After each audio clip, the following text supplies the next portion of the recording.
عرب کے ایک قبیلے میں ایک غیر مسلم شادی شدہ عورت رہا کرتی تھی۔ اس کا شوہر بہت بڑا بزنس مین تھا۔ ایک مرتبہ اس نے سنا کہ ملک عرب یعنی مکہ میں اللہ کے آخری نبی جو اللہ کے محبوب نبی ہیں، ان پر ایک سورت نازل ہوئی ہے جس کا نام ہے سورۃ الفاتحہ، جس میں ہر بیماری سے شفا موجود ہے۔ وہ جس پر بھی دم کی جاتی ہے یا پڑھ کر پھونکی جاتی ہے وہ انسان اچھا ہو جاتا ہے، یہاں تک کہ اس میں بے شمار برکات ہیں۔ عقیدے کی بات ہے، مسلم ہو یا غیر مسلم، اللہ پاک جس کے دل میں ایمان کی روشنی ڈالنا چاہے، اللہ کی قدرت کا تو آپ سب کو اندازہ ہوگا۔ اب کسی شخص سے اس عورت نے سورۃ الفاتحہ سیکھ لی، پھر جب اس نے سورہ فاتحہ کا ترجمہ پڑھا تو اس کی آنکھوں میں آنسو آ گئے۔ وہ جب بھی یہ سورت پڑھتی تھی اللہ تعالیٰ اس کے بگڑے کاموں کو سنوار دیتا۔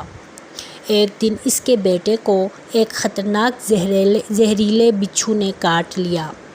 بڑے بڑے حکیموں، طبیبوں کو بلوایا گیا، سب نے یہ کہہ کر جان چھڑوا لی کہ اس بچھو کا زہر بہت خطرناک ہے، اس بچے کا ہم سے کچھ نہیں ہوتا، تمہارا یہ بچہ بس کچھ ہی دیر کا مہمان ہے۔ ماں کا رو رو کر برا حال تھا اور شوہر اپنے خداؤں کی عبادت میں مصروف تھا، ان سے مدد مانگ رہا تھا۔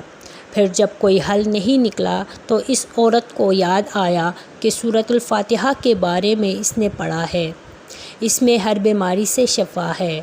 اس کے دل میں خیال آیا کہ اگر میں اسے پڑھ کر اپنے بچے پر دم کروں تو کیا میرا بچہ ٹھیک ہو جائے گا؟ کیونکہ اللہ تعالیٰ نے اس عورت کو ایمان کی طرف لانا تھا، اس کے دل میں اسلام کی محبت مزید پیدا کرنی تھی، تو اس کی زبان میں تاثیر دے دی۔ جب اس نے اس سورت کو پڑھ کر اس جگہ پر دم کیا جہاں بچھو نے کاٹا تھا تو اس بچے کا اٹھ کر بیٹھ گیا۔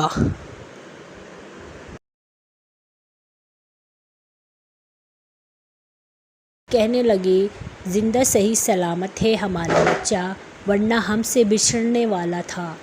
اس نے کچھ نہ سنا اور اپنی بیوی کو ڈانٹنے لگا کیونکہ اسے اسلام سے نفرت تھی۔ جب اس کی بیوی یہی عمل کرنے لگی تو اس کو اپنی بیوی سے بھی نفرت ہو گئی۔ اب اس نے اس پر ظلم کرنا شروع کر دیا، ہر روز اس کو مارتا پیٹتا اور کہتا کہ اب میں تیرے منہ سے یہ سورت سنی تو یاد رکھنا تیری کھال کھینچ لوں گا۔ اس کو اللہ کے کلام پر بالکل یقین نہ تھا۔ جب اس کی بیوی کو اللہ کے کلام پر یقین ہو گیا، اب اس عورت کو اللہ تعالیٰ نے اس طرح مدد کی کہ یہ بھی ایک ایمان افروز ہے۔ اس عورت کا شوہر جب گھر سے کام کرنے کے لیے نکلتے وقت جب اس نے اپنا جوتا پہنا تو اس میں وہی بچھو موجود تھا جس سے اس کے بیٹے کو کاٹا تھا۔ اس کے ڈنگ سے وہ بچہ تو بچ گیا مگر خود نہ بچ سکا، کیونکہ جب بچھو نے اس کو کاٹا تو زہر پورے جسم میں پھیل گیا اور تڑپ تڑپ کے وہی دم توڑ گیا۔ خاندان میں یہ خبر پہنچی تو کہرام مچ گیا۔ اب شوہر دنیا سے جا چکا تھا۔ شوہر کے مرتے ہی اس کے گھر میں تو نوبت فاقوں تک آ گئی۔ وہ عورت قرض دار ہو کر رہ گئی۔ وہ بہت پریشان تھی۔ دل میں پھر وہی بات آئی کہ میں سورہ فاتحہ کا ورد کرتی ہوں۔ پھر وہ زور زور سے سورہ فاتحہ پڑھنے لگی، چلتے پھرتے اٹھتے بیٹھتے سورہ فاتحہ کا ورد کرتی رہی اور اتنے اعتماد اور یقین سے پڑھتی رہی جس کا کوئی حساب ہی نہ تھا۔ جب کوئی بندہ اللہ تعالیٰ سے امید لگاتا ہے تو اللہ تعالیٰ اپنے بندوں کی دعاؤں کو رد نہیں کرتا۔ پھر یوں ہوا کہ 7 دن کے اندر اندر اس کو خوشخبری مل گئی کہ اس کے کاروبار کو سنبھالنے کے لیے اس کے شوہر کا دوست آ گیا ہے۔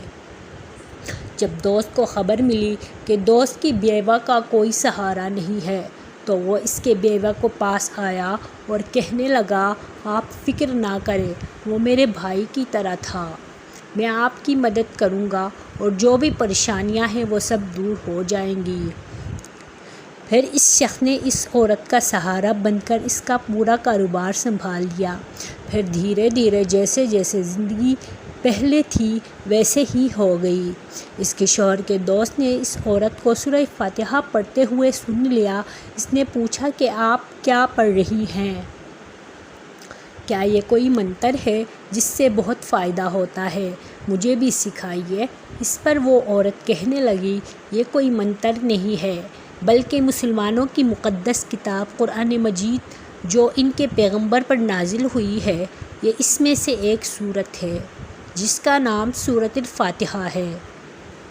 پھر کہنے لگی، مجھے تو اس بات پر بہت یقین ہے، میں نے کسی سے یہ سورہ فاتحہ سیکھ لی تھی اور اب میں چلتے پھرتے یہ سورت پڑھتی رہتی ہوں۔ وہ شخص کہنے لگا کہ آپ مسلمان کیوں نہیں ہو جاتی اگر اتنا ہی اس سورت کو مانتی ہیں؟ وہ مزید کہنے لگا کہ ایک سورت کی اتنی تاثیر ہے تو پورے قرآن کی کتنی تاثیر ہوگی؟ وہ عورت کہنے لگی کہ میں مسلمان تو ہو جاؤں لیکن میرا شوہر نہیں مانتا تھا۔ اس شخص نے کہا کہ اب تو آپ کا شوہر بھی نہیں ہے اور ایک سورت کے ساتھ آپ کی محبت دیکھ کر میں اتنا متاثر ہوا کہ میں بھی آپ کے ساتھ مسلمان ہونا چاہتا ہوں۔ ہم دونوں قرآن مجید سیکھیں گے اور ضرور پڑھیں گے۔ وہ کہنے لگی، جی آپ نے بالکل